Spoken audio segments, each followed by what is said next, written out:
Saint John Chrysostom, the great ecumenical teacher and hierarch, died in the city of Comana in the year 407 on his way to a place of exile. He had been condemned by the intrigues of the empress Eudoxia because of his daring denunciation of the vices of those ruling over Constantinople. The transfer of his venerable relics was made in the year 438, 30 years after the death of the saint during the reign of Eudoxia's son, Emperor Theodosius II. Saint John Chrysostom had the warm love and deep respect of the people, and grief over his untimely death lived on in the hearts of Christians. Saint John's disciple, Saint Proclus, Patriarch of Constantinople, during services in the Church of Hagia Sophia, preached a sermon praising Saint John. He said, "O John, your life was filled with sorrow, but your death was glorious. Your grave is blessed and reward is great. By the grace and mercy of our Lord Jesus Christ, O graced one, having conquered the bounds of time and place.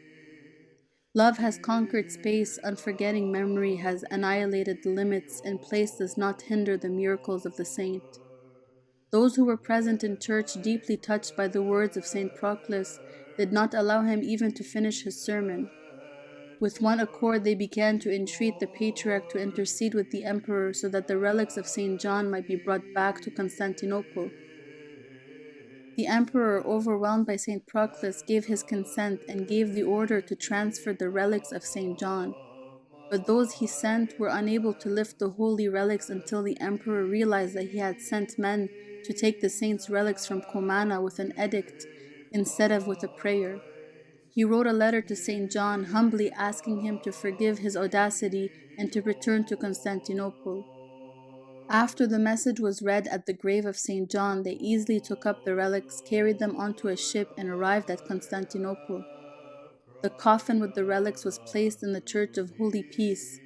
When Patriarch Proclus opened the coffin, the body of Saint John was found to be incorrupt.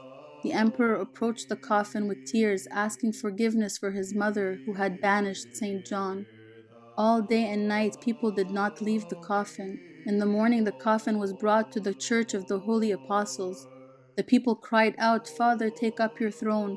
Then Patriarch Proclus and the clergy standing by the relics saw Saint John open his mouth and say, "Peace be to all." Many of the sick were healed at his tomb.